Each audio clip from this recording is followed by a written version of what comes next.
Vous vous souvenez du film Wonder avec Julia Roberts? Ce film raconte l'histoire d'un garçon né avec une anomalie rare, le syndrome de Treacher-Collins. Aujourd'hui, nous voulons parler de cette maladie rare. Je m'appelle Sacha Elbaum et nous poursuivons le projet Je veux demander, où nous parlons de choses auxquelles il est parfois difficile de croire. Vos likes et commentaires aident à promouvoir cette vidéo. Grâce à eux, plus de personnes pourront voir ce reportage. Merci. Le syndrome de Treacher-Collins est une maladie génétique rare qui modifie fortement le visage. Les personnes naissent avec des anomalies de la bouche, du palais, des pommettes et du crâne en général. La maladie porte le nom d'Edward Treacher-Collins, un ophtalmologiste britannique qui a décrit le syndrome pour la première fois en 1900. Les yeux tombants, petit menton, grand nez. Ces signes permettent d'identifier facilement une personne atteinte de cette maladie. Le syndrome touche un nouveau-né sur 50 000. En plus de ce qui a été mentionné, les personnes atteintes de ce syndrome peuvent avoir des problèmes d'audition, de vision, ainsi qu'un retard du développement psychomoteur. Il n'y a pas de liste précise d'anomalies. Chez les personnes atteintes du syndrome de Treacher-Collins, les symptômes varient beaucoup, même au sein d'une même famille. J'ai appris le diagnostic seulement après l'accouchement. Le personnel médical tournait autour de moi, j'ai demandé où était mon bébé, si tout allait bien, les infirmières restaient silencieuses, personne ne me disait rien. Au bout d'environ 1 heure, la médecin est venue me voir et elle m'a tout de suite posé la question. « Est-ce qu'on t'a dit quelque chose pendant la grossesse ?» J'ai répondu non. « Qu'est-ce qui se passe, docteur ? Votre enfant a une suspicion de syndrome de Treacher-Collins. » Et elle m'a dit « Allez, raconte. Mon enfant n'a pas d'oreille, il n'a pas de conduit auditif, il n'a pas de voie respiratoire, c'est-à-dire que mon enfant ne respire pas de façon autonome. Ni par la bouche, ni par le nez. Au cours des 50 dernières années, les médecins n'avaient jamais rencontré un tel diagnostic. Donc, c'était une première pour moi et aussi pour eux. Et ils m'ont simplement dit que, peut-être, ils ne survivraient pas. Le syndrome est causé par une mutation génétique qui, dans 40% des cas, est transmise héréditairement par l'un des parents à l'enfant et dans 60% des cas apparaît spontanément. Un parent qui n'est pas seulement porteur du gène, mais qui souffre lui-même du syndrome de Treacher-Collins, a 50% de chances d'avoir un enfant atteint de cette maladie. Allez! Tout d'abord, il est impossible de réaliser une analyse génétique complète et pour l'instant, elle ne pourra de toute façon pas vous garantir à 100% que vous n'êtes pas porteuse. Oui, j'ai reçu de tels patients en consultation génétique et nous avons abordé les questions concernant la transmission de ce syndrome à leur descendance. Il y avait un père porteur de ce syndrome. Il a subi, je crois, environ 26 opérations. Il s'est plutôt bien adapté et il ne voulait vraiment pas que son enfant hérite de ce syndrome.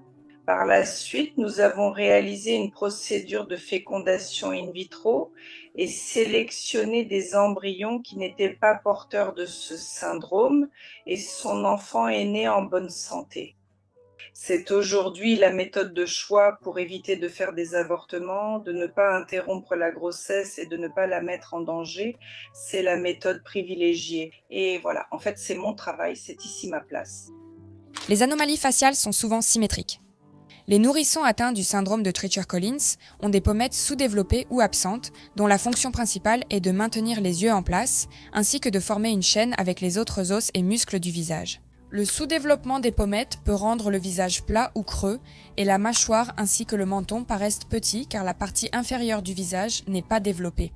Les enfants peuvent avoir un pharynx sous-développé, ce qui peut causer des troubles alimentaires et respiratoires. Par exemple, l'apnée du sommeil, où une personne endormie cesse de respirer pendant de courtes périodes, peut même entraîner la mort.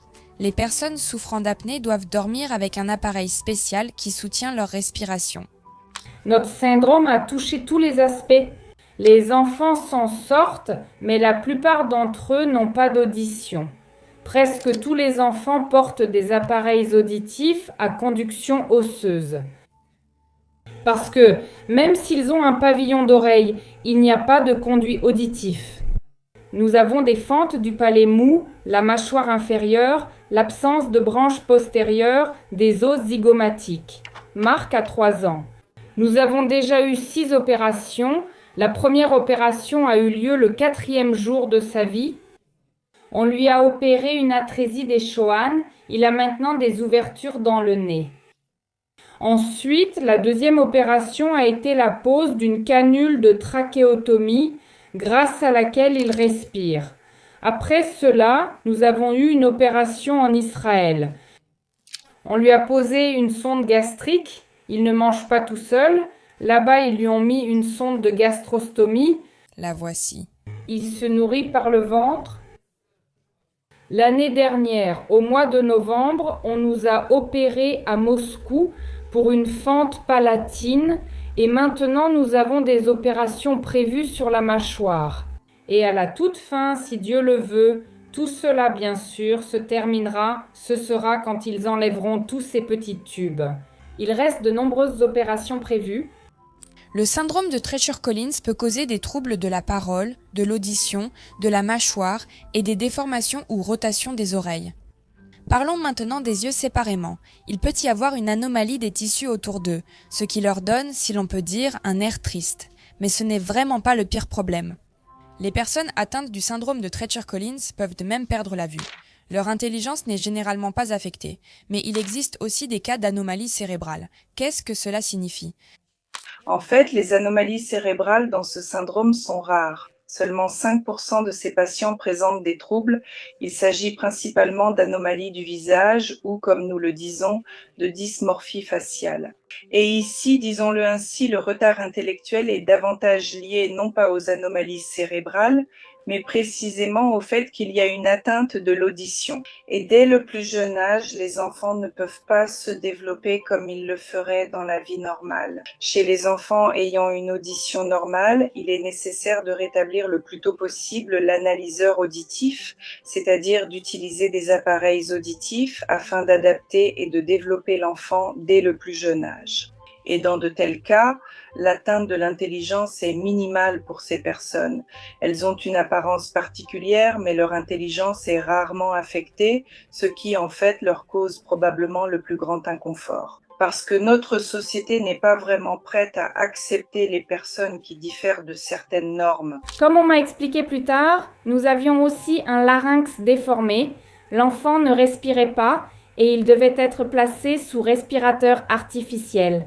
Mais tout cela était très difficile à faire à cause du larynx déformé. Et Marc est resté sans oxygène pendant 20 minutes, c'est-à-dire que nous avons eu une hypoxie postnatale, et c'est à cause de cette hypoxie que nous avons maintenant des problèmes. Les problèmes concernent précisément le retard du développement psychomoteur et physique. Il y a encore un an, Marc ne s'asseyait même pas tout seul. C'est difficile avec des pauses, mais il se déplace. Et bien sûr, le développement psychomoteur chez nous n'est pas celui d'un enfant de 3 ans, mais plutôt celui d'un enfant plus jeune, d'environ 1 an et demi ou 2 ans, quelque chose comme ça. La question logique est de savoir si cela peut être complètement guéri. Non, mais il y a des nuances. À suivre. Malheureusement, à l'heure actuelle, le traitement n'est que symptomatique, c'est-à-dire lors de la détection à la naissance des patients atteints d'une telle pathologie. Pour eux, la première chose et la plus importante est d'assurer une respiration complète. La deuxième chose, c'est qu'il est très important de leur donner la possibilité de développer leur cerveau à temps. S'il y a une pathologie de l'audition ou des anomalies faciales, elles sont corrigées par des interventions chirurgicales, mais la question des opérations est décidée en fonction de l'âge. Parce que le visage de l'enfant continue de grandir, et si l'opération est faite trop tôt, les déformations peuvent ensuite être encore plus prononcées qu'elles ne l'auraient été à l'origine. C'est pourquoi les enfants doivent en vivre assez longtemps avec leur apparence de naissance, et ce n'est qu'à un certain moment qu'une opération pour corriger leur apparence peut leur être proposée. Disons que c'est plutôt dans un but esthétique que dans un but de correction d'une fonction. La première année, j'ai vraiment très mal vécu cela. Je n'arrivais pas à croire qu'un tel malheur m'était arrivé à moi. C'était très difficile. Honnêtement, c'était vraiment très difficile. Mon mari me soutenait, bien sûr, et quand Marcou a eu 1 an et demi, je suis retournée au travail. C'est-à-dire que la mère de mon mari, ma belle-mère, nous aide. Nous vivons, nous sommes heureux, nous avons simplement commencé à nous réjouir des petites choses, de ces petites choses qu'une personne ordinaire pourrait ne même pas remarquer.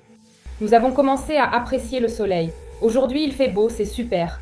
Nous vivons, nous courons nous promener, nous courons dehors, nous nous habillons, nous passons du temps dehors, nous avons une occasion de sortir quelque part. Pour nous, c'est déjà du bonheur. Nous nous sommes réveillés aujourd'hui, c'est super, ces petites choses de la vie. Pour nous, c'est déjà un énorme pas en avant. Comme dans les épisodes Être jeune et être maman. Nous essayons de parler de ces maladies rares, afin que la société comprenne mieux ces personnes et que leur vie devienne un peu plus facile. Nous espérons que cet épisode vous a plu. À très bientôt, au revoir.